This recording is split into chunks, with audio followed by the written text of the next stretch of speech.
if you're joining a group that you're not aligned with, it's not going to be genuine and authentic, and it's not going to work. Right. So you really need to get involved in areas in your community or organizations that you really feel a passion for.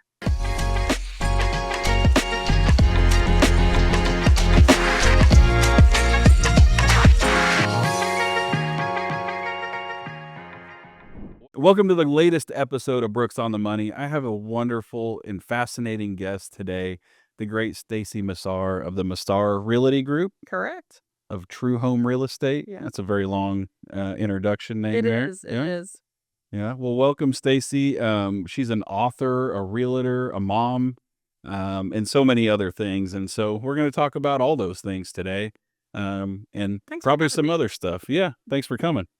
Yeah, it's always fun. It's always fun to meet with you, talk, and who knows? We'll see what happens here today. Yeah, for sure. Yeah, it's been too long. We saw each other at Thanksgiving, but other than that, it'd been I know. pre-COVID probably, I think, since I've seen you. So It's true. Yeah. We just don't get out anymore. I We know. like to stay in our little bubble where we are and try not to cross the lake if I don't have to. So Yeah, same here.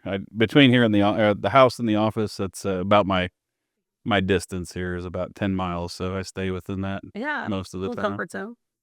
Absolutely, yeah. So yeah, tell me a little bit about what's going on in your world and the market in general. I mean, right now we're recording this late December, so it's been a little quiet, but other than that, what have you been seeing out in the real estate market recently? Honestly, just thank goodness the election is over is how I feel. I feel like everybody we're talking to is just breathing a little sigh of relief. Whether your person won or lost, I think it's just the unknown is now known. Yeah. And I feel that we are definitely seeing more activity since the election for sure. I've had some listings that were sitting, and after the election, I started getting showings, and they're under contract now. And everything just really seems to be moving. And I feel like people are in a more positive, confident mindset than they were prior to.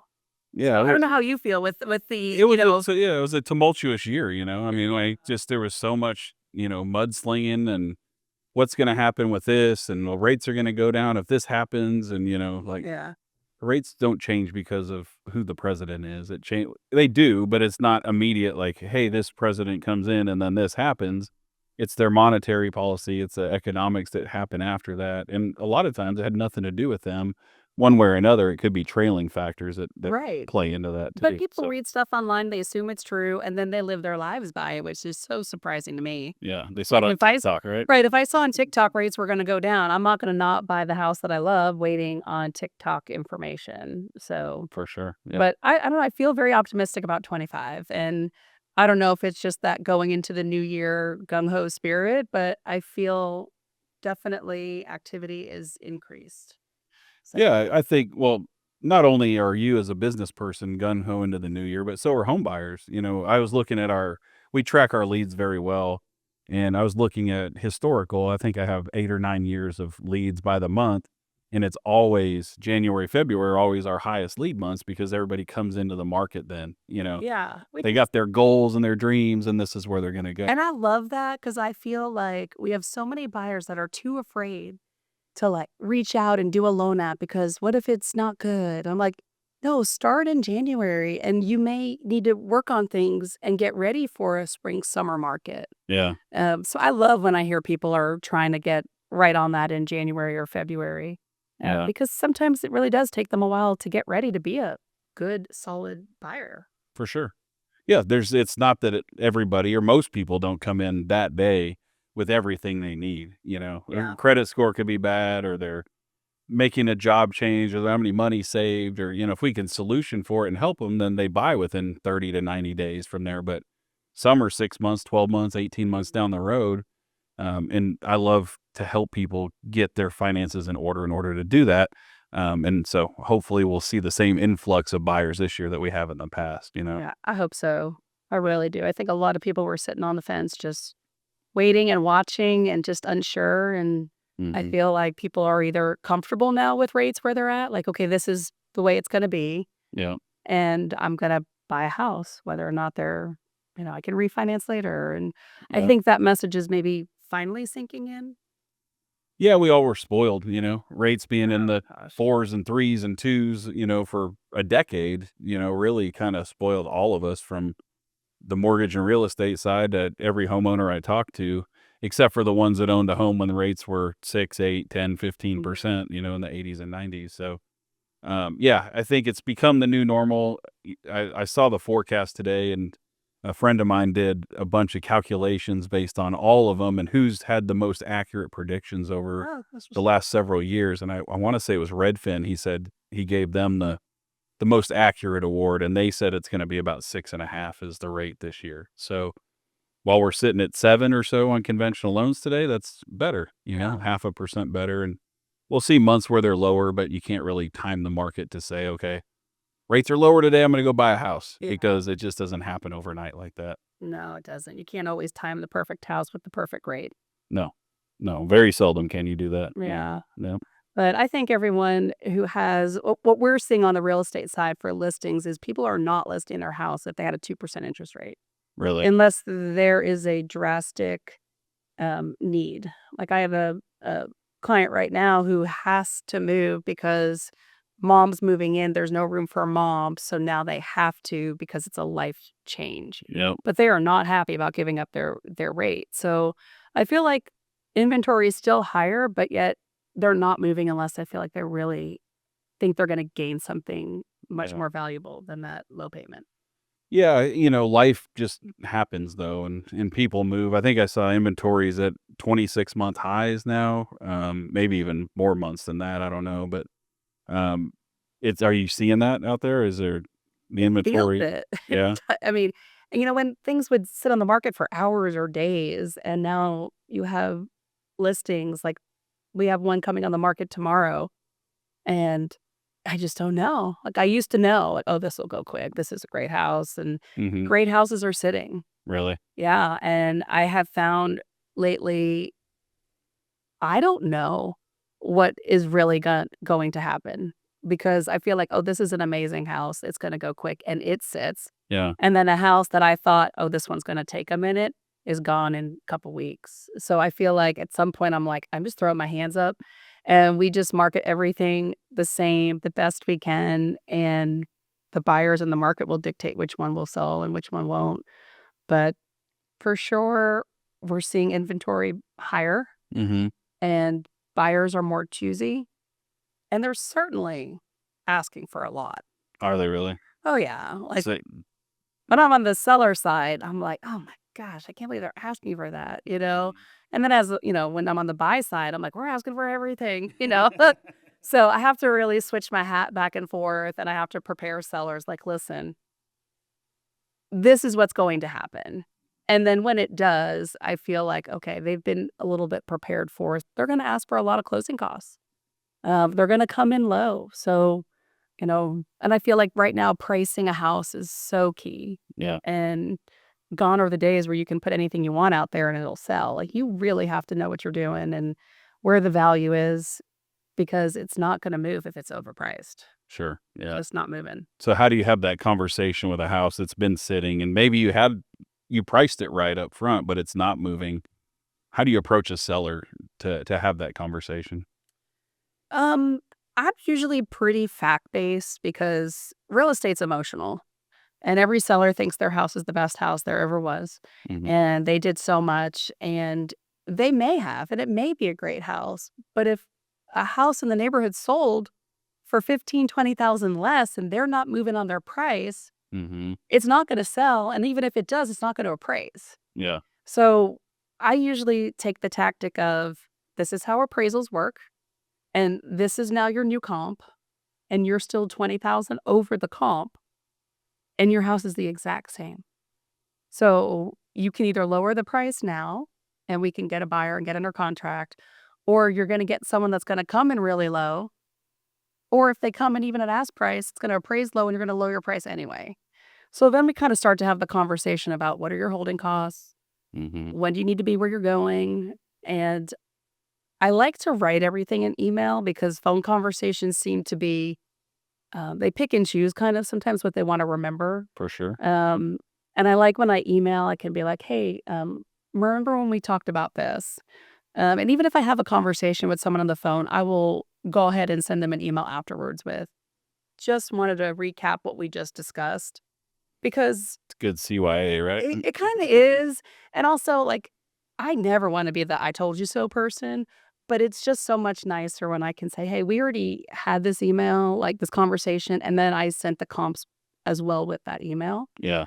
and then they can revert back to it, and it seems to lead to happier sellers, even when they're, selling for less than they really wanted. Yeah. They're happier because they know, like, they can't say, "You promised me this," and my strategy is always to list a home at current market value. I don't really like to go over knowing they're gonna come under Mhm. because now you're overpriced and it's gonna sit. So, they don't have to accept a full price offer if they feel like, or a low offer. They can do whatever they want, but Sure. overpricing a house to me is like asking for days on the market Yeah. And unnecessarily. tough conversations later, right? Yeah, I just don't like that. I'd rather just say, "This is what your house is actually worth. Why don't we put it out there for that?" So are there instances where you have that conversation and they decide to list with someone else because they will list at 20,000 higher? Yeah, all Yeah. the time, and that's okay. I'm okay with it because it costs a lot of money to get homes professionally photographed, and doing any video or social media marketing, anything that you do costs money. If I can't sell it, why do I wanna spend, a minimum of $1,000 going into a listing that I can't sell? Yeah, and the time, right? Right, and I think your ego takes a hit, like, "Oh, I didn't sell that," like, and every time you drive by it, you get to remind yourself that I didn't sell that one, you know? So for me, I don't wanna take a listing if I'm not confident I can really sell it. Sure. Yeah, And it if creates undue pressure too on you. Yeah. it does, because now once you list it there, they're like, "Well, she listed it there, she must think she might be able to get it." Yeah. And, it's not true, and we don't take listings just to have our sign out there in the yard. I wanna take a listing because 'cause I'm gonna sell it. Yeah. So we get passed over, and that's okay. Yeah. And I watch it sit on the market, and, I really sometimes wanna send the message like, "Hey, when you're ready." Yeah. And But, we can't do that. then they end up lowering the price and Right. and then they sell it for what you told them it was worth and then Yep. yeah. It Yeah. happens. It happens to me all the time, Someone Well, promises something else, right? or we tell them that they can't do something or this is their max and or they go off and then they go with some internet lender, whatever the situation is. And then 3 weeks later they're calling you back saying, "Hey, can you help us? This didn't work out," and well, it makes me feel really good inside, Yeah. Sometimes you just know you made the right decision based on your Yes. business, your experience, and your knowledge. Yes. And I will say, though, saying no has come with years of experience. For sure. In the beginning, it was like, "I'll take anything." Mhm. Because my dad's been in sales his whole life. He had car dealerships and sold cars, and he used to tell me, "You can't." Well, I can't really say what he actually said, but, um, about cars, but in real estate, it's like, "Stacey, you can't reduce the price of a listing you don't have." And I'm like, "I get that. It's true." Sure. But years later, I'm like, "Yeah, but I don't like that." So with time and experience, I've been a little bit more particular about what I'll take. I think there's a lot of power in no, or just knowing your boundaries in general, what you'll do and when you'll do it and how far you'll go to secure that client Yeah. is, it It's important changes to in use the line. maturity, right? Yeah. It does, and, circumstances of life changed. When I started, I was a single mom, like, I had to make money, I had to support me and my daughter, and, now things are a little bit different. I have a little bit more cush that I can say, "Yeah, that's just not for me," and I love that. It's a great feeling, isn't it? Yeah, It is, and I feel like I also earned that. for sure. I Yeah. earned the ability to say, "I don't." There's Yeah. 1 or 2 people that I don't really like them. I've left a listing appointment, and I said to my husband, I go, "We're not taking this one because I don't wanna work with them," and he's like, Have you had them call you and then you deny them? Yeah, Really? yes." I think twice I can think of recently, Really? and I've honestly just said, "Hey, I just don't think we're a good match. I think you're looking for a different type of agent, and I don't think I'm gonna be the best fit for you, and I really want you to be successful so I can refer them to somebody else," and I genuinely mean it. Yeah. I just know from that listing appointment whether or not we're gonna gel, Wow. and Powerful. Yeah. I'd rather just not go down the path sometimes. Yeah. Yeah. Well, as long as you know it ahead of time, it's Yeah. 3 years of experience, I'm sure you've gotten to that point where you have that ability to do that, you know? Yeah. Yeah. And you get to know people real fast. Yeah. You know, in the first 5 to 10 minutes, you can pretty much tell, are we going to work well together? Mhm. Are they, sellers that are going to be agreeable? No, I don't need to be the boss or in charge of everything. It should be a collaboration, but some people just don't want to. Yeah. So, Yeah, they're hiring you, but they still know better. right, right. For sure. I use the analogy all the Mm. time of, listen, you know, I don't fly the plane. I sit in the back. Like, if you're hiring me, I'm the pilot, you're the passenger. But we're going to together get to that final destination, Mm. but we have to trust one another. And so Yeah. they're like, yeah, yeah, but then they still don't always listen or Yeah. so. Absolutely. Well, I didn't know that you were an author, so I went to that lunch and then got presented with a book with your name on it, and so, the Success Map is your book. Yeah. Tell me about where this came from and what it's about, and This has been kind of like a just really fun thing for me to do. I was an English major in college. I write for the fun of it. I've written several books I've done nothing with. I just love it. For me, it's like therapeutic. Mhm. Being a real estate team leader, I have a small team. Every week when we meet, I'm constantly telling them the same things, like, you need to do this, make sure you're doing this. And finally, I'm like, I'm writing it down. Like, I'm going to put this in a book and I'm going to give it to them. So that's kind of where it started Mm. was people have asked a lot, Stacy, how do you continually have clients? How do you have repeat business? How do you have referrals? And for me, it's systems and it's a lot of habits and organization and doing things that I don't want to do all the time, but I do them anyway because I know it will pay off down the road. Yeah, for sure. So I decided I was just going to write the book, and it's more of a journal. It's more of a hold yourself accountable kind of Mhm. a book. Yeah. And whether you fill out a page or you fill out the whole book, it's going to benefit you. Because if you don't fill it out, it means you're not willing to be accountable. Right. You bought the book. Thank you very much. I appreciate that. But it just means that if you're not going to do it, then you really, truly may not be the best person to be in sales Yeah. because sales, no matter what you're selling, it's consistency, it's follow up, it's calling people back, it's responsiveness, it's so many things more than just, we don't sell houses. We ultimately, that is the end goal, but we do so many things before we get to that point Yeah, to lead to a sale. for sure. And I just felt like it just kind of needed to be written down. And Mhm. I hope it helps people because, I love it. Yeah, it's very simple. You know me. I'm big into coaching, and I coach professionally, and it's just very bite sized. And I coach real estate agents all the time myself. oh, yeah. Lunch and learns and trainings and stuff like that. And these are the exact same things I tell them to do. Yeah. And it's like you said. There's only certain people. I think the fallout rate in real estate's what in the 90 percentile, right? Yeah. If It was, very few actually make it past 2 years. well, they run out of family and friends, they say, right after the first, 2 years. And then it's like, what work did you do? What seeds did you plant that you can, harvest down the road? Hmm. And it takes years and it's not easy. And a lot of people think our industry is easy. Both sides, your side, my side, they think it's easy. Sure. And I think sometimes we do make it look easy. And that is It the took me problem. 18 years to make it look easy, Yeah. like all that experience. And, it wasn't easy the first month I was here, the first 2 years I was here, really, like you're still learning the guidelines and the who to call and what to say. And even still today, you're still, refining what you say and how you say it and Yeah. the type of people you call and what products you have. And, just like you said, who you work with, even. Yeah. So for me, this was just kind of like a labor of love, as well as when people ask me, I can be like, hey, I've actually written it down.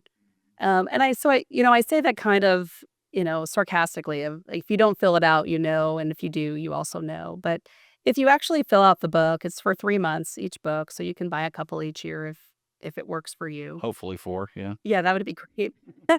But if you fill it out, you should start to see the consistency in the leads. Now, it's not going to happen in a month, right? It's still going to take some time. So I just really hope that people will buy it and it will help them because I truly believe that there is enough business for everybody out there. And I'm not saying I'm the best agent. I'm just saying I figured out a system that works well for me, and I hope it works well for others too. Yeah, I mean, it's the tried and true method, right? You It's build old school. relationships, It's yeah. old school. It's boring, it's, it's mundane, you wake up every day and you do the work, right? Yeah. That's really what it's about. There's no magic. So, yeah, what's one myth in this industry you would say that you would wish all agents or the agents that are doing that would stop believing? Well, What are the myths? Like this will solve all the problems, or if I do this, then I'm going to get all the oh, buyers I I need. mean, Or just check your email. Like I get 10 probably a day of try this system. This CRM is going to fix it. Well, not if you're not working the CRM. So I think people and agents we are definite easy targets for this get rich quick now real estate, yeah, whatever they're selling. I mean, anything. Um, it really truly is, are you willing to put the work into no matter what you purchase? I mean, we all need a CRM, but it doesn't matter what it is. It could be $10 or $100 a month. It's only going to work if you work it. yeah. You got to put And people in there and actually call them and email them, text right. them. And, you know, as agents, we are so afraid to call people. And I don't know if that's just we would rather text these days. I don't know if it's just who we're reaching out to, but I mean, even if you did that, you'd probably be okay. you'd be better than not communicating at all. Yeah, sitting around just thinking about it too much, I think, is Yeah, like, what is they a gonna lot of say? people's I don't know, problem. let's just find out, let's just call them. And shocking how agreeable people are when you call them. You know? They're actually way nicer because you can tell their tone. Sometimes text messages, you can twist that into, "Ooh, they're not happy," and really, they were just answering your question directly. Sure. So, I guess that's the only thing I could think of is just that we, as agents, are always looking for something that's gonna be quick and easy, and it's gonna solve all our problems. Yeah. One I will say, yeah, Zillow, right? And that's the one I would say is I just can't I don't even know I can't even Air just word. left the room. Yeah. I know. It's and I will say when I started in Texas, I had already been selling real estate for 10 years in another state, and I moved here, but I didn't know one person. I didn't know one thing. So I bought leads from Trulia Mm-hmm. back in which has been absorbed, I think, by By Zillow, Zillow. yeah. Mm-hmm. And that's how I survived my first 2 years just by purchasing leads.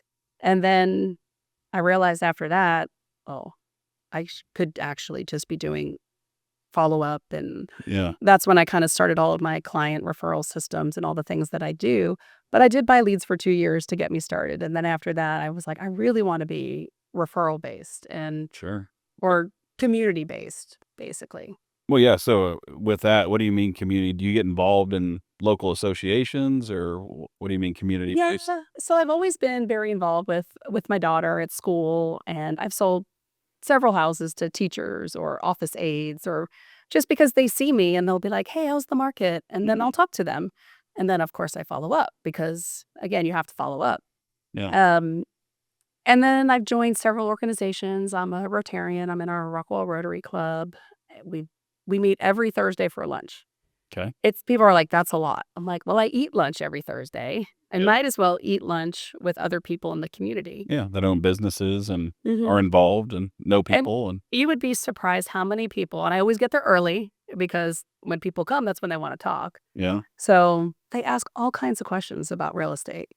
And I have done a couple of transactions through Rotary, but I love being a resource that they can trust, and they know, "Oh, I know I'm gonna see Stacy on Thursday, I'll just ask her." And over time, you build that trust and that relationship that may lead to another, Yeah. transaction.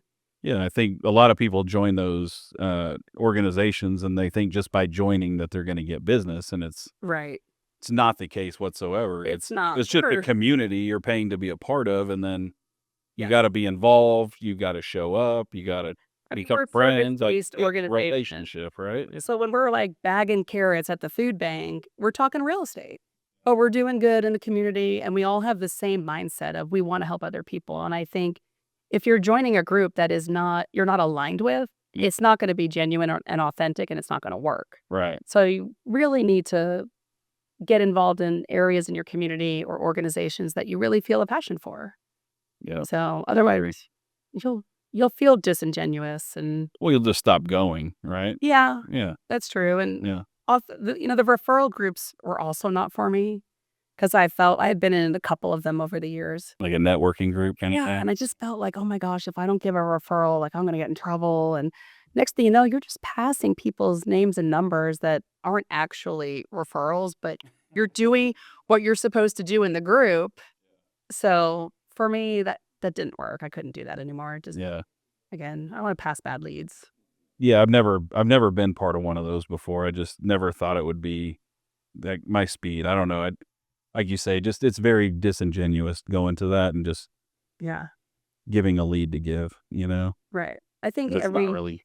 I think every good lead comes from a trusted friend or Yeah, trusted relationship, and same with a, referral. Like, if I'm referring you and they trust me, it automatically kind of passes that on, so it's a stronger lead and a stronger referral for everybody. for sure. Yeah. Um, Yeah. I mean, anytime I need anything, plumber, electrician, I'm calling my local realtor in my yeah. area that Hey, knows those people, or if it's in Rockwall, I'm calling you, or if it's in Plano, I'm calling a realtor in Plano, like yeah, those are the people that are in the know, and that's who deals with those types of trades on a daily basis, whether it's a financial planner or anything like that. So, and that's kinda how it should be. We should be little experts in our community. absolutely. Yeah.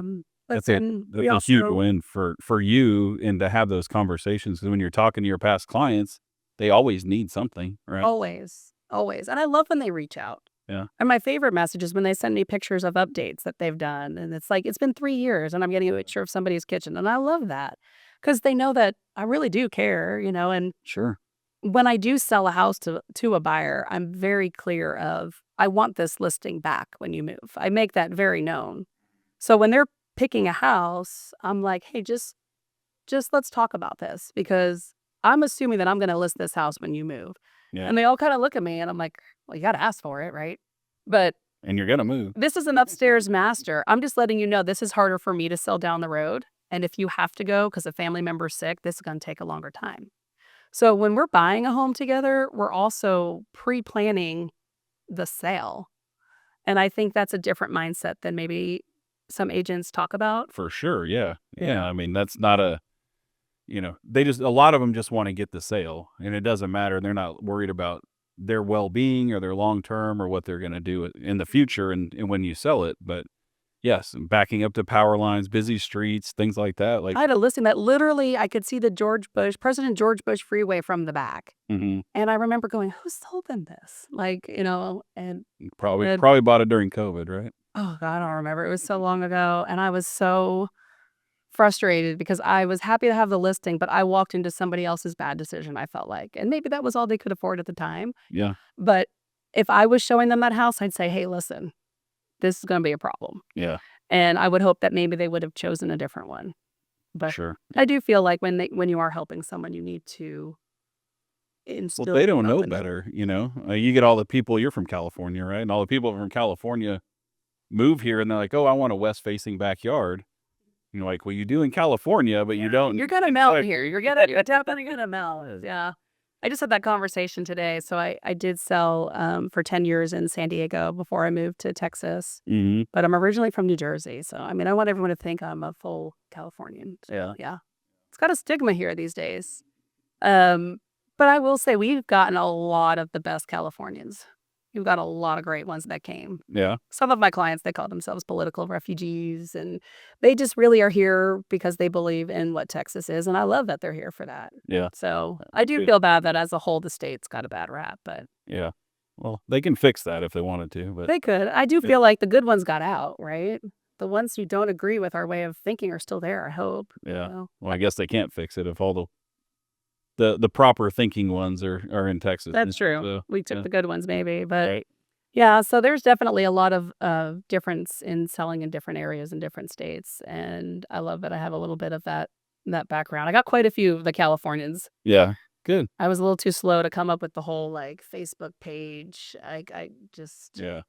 when you're Yeah, busy by the working, it's hard to sometimes well, think of during that period of time, yeah, you were so busy working that, yeah, trying to come up with a new marketing plan was the least of your worries at that right. point, yeah. It was like water through a fire hose for a little while there. Yeah, which was fun, but, The breather was well earned and needed, I think. Sure. It needs to be over. I'm ready for it to really not to go like that again. I don't think it's not good for the economy for that to happen, Yeah. anything like that. But it would be good to have a good steady flow and pace to home selling again. I do like the equilibrium that we have where, like you said, some sell the first day and full price, and some, are getting full closing cost concessions and price reductions. And And I feel like there's no rhyme or reason to it, which is what is hard for me. yeah, Because when you go to those appointments, I'm like, I don't know. Like, yeah, we're gonna price it the way it should, and we're just gonna have to see what buyer comes along. And hmm I do believe always, feel very strongly that the right house comes along at the right time, and the right buyer comes along to the right listing. And for sure. we just have one go under contract, and she was a grandma who moved to Rockwall to follow her daughter and grandkids. And no one had come to see it that really wanted it. And we got an offer the other day from a grandma who's moving from California to follow her kids and her grandkids. It's like this house is meant for that perfect situation. And my client is thrilled, and the buyer's so excited knowing that, Yeah, someone else has done this, and it just was the right buyer at the right time. for sure. Yeah, that's a great feeling. When your seller and your buyer both are they're happy. I Like, know. and they feel good about who they're selling their home to, and it's not a developer that's going to knock it down or renovate it or whatever. And That is true. I think there's a certain sense of peace that people feel when they pass along something that means something to them. Yeah. And the best part is sometimes, like, they need all the furniture, or sometimes things just work out Yeah. the way that they're supposed to. And we did the exact same marketing the entire time it was on the market, but hmm it took till Christmas for her coming and visiting them to realize, I don't want to just visit for Christmas. And she started home shopping over Christmas and bought a house. And it's just, Wow, I just love stories like that. that's awesome. Yeah. Makes you feel good. All right, I got some questions for you. Okay. I'm gonna rapid fire at you here. So, uh, tell me to slow down if I'm going too fast here. All right. First one is, how do you ask for referrals in a way that feels natural and authentic? Referrals from past clients? Or Anybody? I always ask them to use me as a resource when they ask me questions. And I always let people know, like, I'm happy to serve them. And I truly believe that. I feel like if they know we're in this together, um, it's a much better situation. Mm-hmm. But a referral, I just tell people I'd love to work with you. I mean, just being honest, I would love to sell your house. Mm-hmm. I'd love to help you find a buyer. Or, when people talk, oh, my mom wants to move here, I would love to help your mom. Yeah. Please call me. Okay. I don't think it needs to be overcomplicated. I just want their business. Yeah. Don't overthink it. Right. Yeah. Like, Be genuine and ask for the business. yeah, and I also feel like a lot of times, social media helps me a lot. We put a lot out there, as you know. Yeah. We're friends on Facebook. We share a lot of our life on there, and people feel like they know me. Mm-hmm. And I get pretty involved with people on social media as well. And you develop these relationships. You may not see people face to face, but when I see that things are happening in their life, I'm happy. I don't feel any problem saying, "Hey, do you need any help?" Just offering help. And then, Proactively, huh? Well, yeah. yeah. And someone once said, that's just too much. But that's who I am. If someone needs help, I'm going to ask them Yeah. for help. Just, Genuine. Yeah, I can tell. yeah. And then helps. And we just know different people. And I think just truly asking for the business is the easiest and best way. I like it. I like it. All right. How do you maintain your I'm sorry. How do you maintain your consistency even during challenging times? Well, the book. I was doing all of the things that I put in the book, and but I would just write it on a legal sheet every day. I'd write before I went to bed each night. I write down what I needed to do the next day, Mm-hmm. and then when I woke up, my list was there, and I'm a list maker. I'm a crosser outer. I'm gonna add it to the list and cross it out if I did something Already extra. Like, did it. that's just who I am. So for me, it was just being organized with making the list of the things that needed to be done. Mhm. And I would put on there, call 3 past clients, write 1 handwritten card. Mm-hmm. Whatever it was that I felt like I needed to do, uh, I would just put it on the list. And now that I have the book, it's so much easier because it's done for me. Yep. And I've already thought of like different ways I want to change the book already. But also just having people in your corner following up with you. Like, I have a transaction coordinator. I have a husband. I have a daughter. Like, I'm very open with what my goals are, and Mm-hmm. they'll come in, "How's it going? Are you doing what you should be doing?" So I think also being verbal with what you want to achieve, as scary as it is, Yeah. it builds little cheerleaders around you to help make sure you're doing what you should do. Mm-hmm. So, Having accountability around is huge. Yeah. absolutely. Yeah, And your daughter's asking you those questions. gosh. But I've created a little list maker, For sure. Yeah. and she's seeing success, and she sees the habits that you need to have in order to get things done, and you know, it's rolled over. So I'm That's like, okay, awesome. I know I passed one good thing along for sure. I'm sure many more than that. Yeah. What's one habit you wish you started earlier? I think client appreciation events is something I wish I started earlier. I think I was too busy working to realize that people actually liked to come over. Like, we have people at our house. We used to do an annual margarita party. I've been to that. Yeah. Yeah. Well, we weren't allowed to do it this year, so Oh. but we do pumpkins. We deliver a pumpkin to each person's house, and every year I design it different and with their initial or their house number. Or I feel like when you take time and you do these special things for clients, they really feel like they're thought of. And I will say this year we had just a lot happening in the month of October, and I didn't do the pumpkins, and I got at least 5 or 6 text messages asking if they were off the list.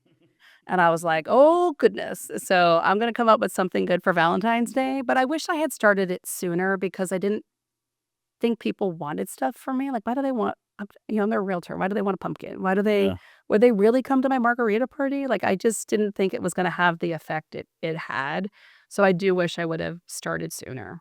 I like that. It's great advice, and I do agree with you. Those parties are hugely beneficial every time I've seen an agent implement that into their business, and, And and it's stay consistent with it. yeah, and the best part of it is I never realized how I could connect some of my clients to one another. Oh yeah. And now some of my clients have done business together. And I was like, I never even thought of that as like the next level Yeah. of how it could be beneficial for my Or clients, just for them to meet each other. meeting each other, like we all don't socialize enough these days, like just Right. making new friends is And it incredible, really, my clients are from all different walks of life. They're not all like from school or from different they're just from all over. So Yeah. it was really great. So I wish I definitely would have started that maybe year 2. Even though it would have been a very small party, I wish I would have started it from the Fun to beginning. watch it grow then. Yeah, Yeah. it has. Good. I like that. I think we went through that. What cause or project are you passionate about in your community? Oh, there's 2 that are pretty close, near and dear to my heart. I mean, Patriot Paws is a huge one. My dad's a veteran, and he received a dog from Patriot Paws several years ago. Unfortunately, he passed away in the summer, but he just got a new dog. So, and he will go through that graduation process in January, Oh, cool. Yeah. and he'll have a graduation at the end of the month. But I you hear of service dogs, Mhm. but until you actually see what that partnership is, and these dogs have, I think it's like 40 or $50,000 worth of training Wow. invested in them, Yeah. and then they give the dog away, and I call them little life changers because it really can change the quality of someone's daily life. Yeah. So that one, and they started in Rockwall, so I love that. Cool. Yeah. And the other one is Reagan and I, we really love volunteering with Meals on Wheels.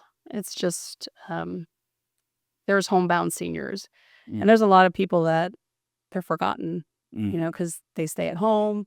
But you can see like the yards get messy, and people, oh, wish they'd take care of their house. Well, a lot of times it's a senior who just physically can't. yeah. So we have a sweet lady named Regina that we make meals for, at least one time a month, and we cook and we bake and we deliver and we visit, and then we do delivery routes and anything that they really need. So for us, it's like the seniors and the puppies. It's Yeah.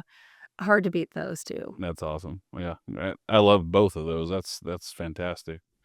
Let's see. What common mistakes do you see agents make when they try to grow their business? I think they try to grow too fast, so they're not really fully servicing the client in front of them, and that doesn't lead to a referral if they don't feel like their needs have been well taken care of. Mm-hmm. Um, Buying leads too. Yeah. I would say a lot of people buy leads to grow their business, but if they're not following up, that's just wasted money. Yeah. So, Yeah. Just buying the leads doesn't turn into a transaction. Like they're harder to close than a referral client, right, so absolutely. takes more follow up. Mhm. Yeah. But I wish another thing I could say is I wish that I had, um, hired my transaction coordinator earlier.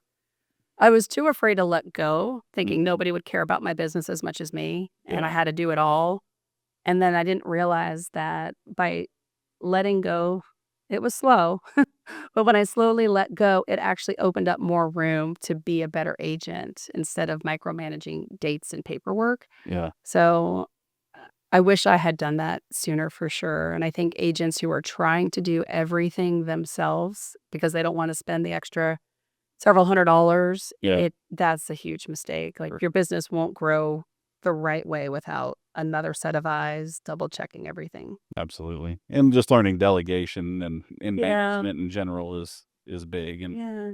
it's Some people tough to let go. Yeah. some type A people are a little controlling. I don't know, I've heard that from my husband once or twice. I'm a lot that way, but the more I get, the closer I get to that, the better off I am too. If you find the right people, it's easy For sure. to let go. Yeah. So, Yeah. All right. What trends are you noticing among buyers and sellers today? hmm. Well, buyers don't wanna pay closing costs. I mean, they're picky. Yeah. They used to be happy with any house in their price point that was at the right school, Mm-hmm. and now they're like, "I really don't want blue walls." Like, "Well, we could paint those," you know? Yeah. I have found that buyers have just become a little bit picky, and they do have a higher expectation of not really coming out of pocket very much. Um, I feel that they are less inclined to remodel now than maybe they were in the past. Oh, okay. They're looking for a more turnkey ready home, whereas before it was very much like, "I'll fix that later." And Was now that just a time thing, like COVID period, or even prior to that, they were like that? I think even prior, but Okay. now it's like interest rates are higher, inventory is higher, so now they have the time to be a little bit pickier and a little bit choosier with what they're doing, so I'd say the trend for buyers would be, asking for a lot and definitely being more picky. Okay. If we're talking about, like, decor and stuff, I am finding people are finally stepping away from maybe gray. I think that's the nice. Going back to taupe again, right? Yeah, You know? kinda like that grayish now. It's kind of tan, kinda gray, could go either way. It's kind of a uncertain color, I guess. Right. And people are trying to be more thoughtful, I think, with their design now and Okay. more colors. So, those All are right. kind of some trends there. Okay. With sellers what was the question again? What is trends that buyers and sellers are I can't really think of one for sellers. have they come off their thinking for the last 2 years, I felt like sellers felt like they were in the driver's seat. Are they finally out of that feeling now? I would say 90% of them are. There's still some ones that are holding strong that time did not pass them by.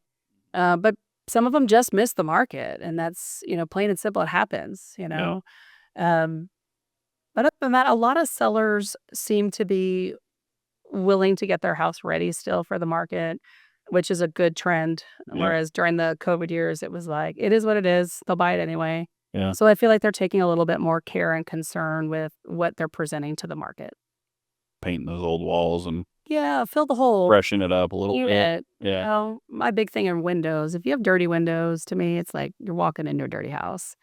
I like my sellers to clean the windows. All right. They don't always, but All right. More fun. What's your favorite way to unwind after a busy day? I don't know. Um, well, recently I've been doing Pilates and I really like it. It's kind of weird.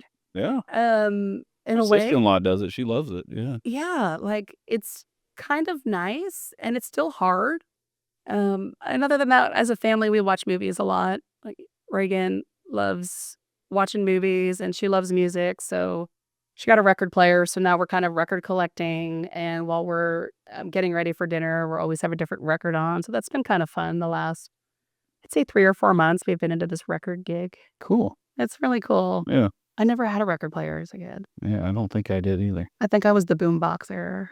My cassette tapes, Yeah. boombox, Yeah. yep. So it's kind of fun that she's collecting and we go to stores and she's thrifting records, and so it's kind of fun to get into music because I was not really musical. I was more athletic, and she's definitely musical and not athletic. So Yeah, we're opposites. yeah. Learning something new, right? Yes, absolutely. If you weren't in real estate, what career would you choose? I think about it a lot actually. And I think part of it is because when Reagan goes to college, I'm like, ooh, I could go back to college too and join her, and I'm gonna get a new degree, and what will I be? So we Passes actually, through her yet? I did, and she's like, "That sounds great," and give her another year, and she'll be like, "No, mom." Yeah. But, I was a teacher before I got into real estate. I only lasted 1 year. It wasn't for me, Mm-hmm. but I love, love, love being involved with the kids and the teenagers and high school age. The little ones weren't for me. Okay. Um, I I just feel like I could do something with teenagers. I'm just not exactly sure what it is yet. Okay. I feel like they need life coaching. Mm-hmm. I feel like they need direction. I would love to be some sort of, paid mentor, because you'd be surprised how much these kids, guys and girls, struggle with everything. What Yeah. does she think of me? I mean, just no confidence, no self-esteem. I mean, they're constantly being photographed and videoed and picking each other apart, and I'd love to find a way to help more teens feel good about who they are and confident with I what they love that. could Yeah. do. Yeah. Yeah, I think about that from more of a life skill thing as well, from financial, because I'm the financial guy, but I don't see the education come for how to get a credit score, how to pay your bills, how to file your taxes, how to get a mortgage. Yes. Nobody's educating on that, and it seems like our school system fails Like, when I went to miserably high with that. school, I actually had to take a class called life skills. We learned how to cook, Mhm. and it was like sewing. I mean, I Yeah. picked up none of these long term, Yeah. but, like, in that moment, I'm like, "I could sew a bag, I could fix my pants, I could sew," but then we got to the finance, and we had to learn how to write a check, and we had to learn no, it didn't really stick, but it was, at least I felt like I scraped the surface, but they don't do Sure. that. Yeah. Yeah, I think I took the same thing, but it was things like that, like, why do I need to know how to sew boxer shorts together, but I just and maybe I was taught some of those things, but I don't remember any of those, and I see it in clients every day, you know? I mean, I get on a call with them talking about, "Well, what monthly payment feels good for you?" And they don't know, or they give you a number that feels good to them, and then it doesn't equate to the house they wanna buy, and all of a sudden, now that's okay. Yeah. And I'm like, "Hold on a second here, like, you said you're comfortable here, that's $1,000 more a month, and you do qualify for that. Yeah. Probably not the best idea." Right. Like, Well, let's look at your budget and see, "Well, have you ever done a budget before?" "No." "Well, I keep notes in my phone," you know? mhm. Like, that's not a budget, Yeah. how much is your car payment, your credit cards, your student loans, How much is your rent? How much have you saved, and your rent's 1,800 and you wanna spend 3,500 a month. Yeah. Are you Could be saving changed. $1,800 a month? Because I only see $800 in your checking account, so I don't think that's the case. And I think too, a lifestyle too. Like, I love to ask my clients, like, "Do you like to travel? Do you like to eat out?" Because Yeah, you're either gonna be house poor and not happy, or you can buy a less expensive house and still have your same lifestyle, and I think it's important that they have it all, yeah, if possible. Um, but I don't know, there's so many things I feel like I could do. yeah, yep. Alright. What about you?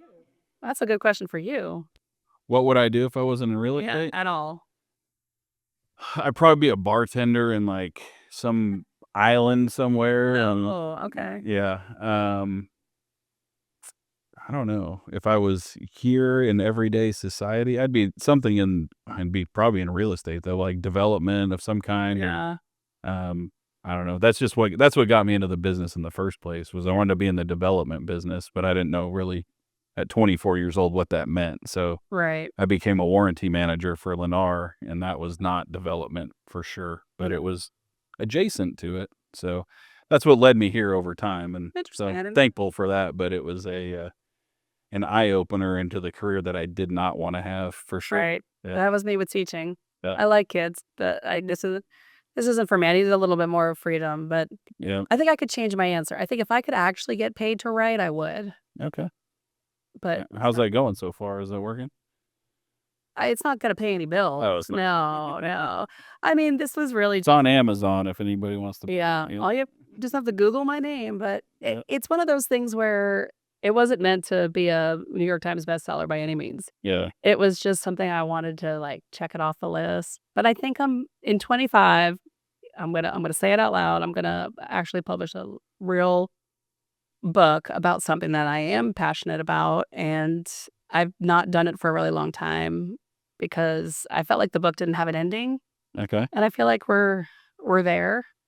Um, I feel like 2024, and I'll just share, it would definitely be about divorce. I did so many divorce sales in 2024. I think the universe was telling me, Stacy, just finish the book. Really? We've been court appointed on several cases when they can't decide on a realtor, and we get hired by a judge to sell a house, and it's not easy because nobody likes you. Yeah. Nobody picked you. Nobody's happy with you, Yeah. and you just have to walk in and you just have to do it. And I think it's really kind of decided that I'm gonna finally finish this book because it divorce is definitely challenging, but there's a great side after. There's a life after. Yeah. And when I was going through it, I did not find any uplifting book out there. Not one that said it's gonna be okay on the other side. Yeah. It was either reconciliation or legal. And I just wanted to put something out there that there is life after divorce. So it's like a storybook that you've written Yeah. about Yeah. your life adjacent or someone. Yeah. And then I stopped writing it years ago because it was just too tumultuous. And I was like, this is not, no one's gonna read this. And now I feel like with my daughter being 16 and we're kind of ending this whole co-parenting thing, the story has an ending now. I'm at a better place. So I love to share and help people however I can. If it could give somebody a little bit of hope, I think that'd be great. I love it. That's awesome. Well, it's on tape now, and so I know it's out there. you have to finish it now. So we're gonna hold you accountable. I'll to be that. back in December of 2025. Hopefully, it's on page 1 on your goal sheet here on your book. So, yeah, so you can look at it every day. Every day. Yeah, Oh, yeah. Well, that's the last question I had for you for my lightning round. So okay. we will. Sorry, I don't put think I that went very away. fast, but No, it was great. I love the answers that you had, and just appreciate you sharing your stories and your passion with us, and all the things that you've, you know, associated your life with, and your community, and telling stories about Reagan, and so thank thank you you. for coming. Yeah, It's been a journey, and I've just the longer you go, the more you can look back, the more you appreciate things, and I think that's kind of like where we are. yeah, It's also the time of year where you get to look back and, gosh, this year was slower than many, but there were so many great transactions, which I tell Ben now, we are not transactional. We are helping families. So I don't like to talk about them as transactions really anymore.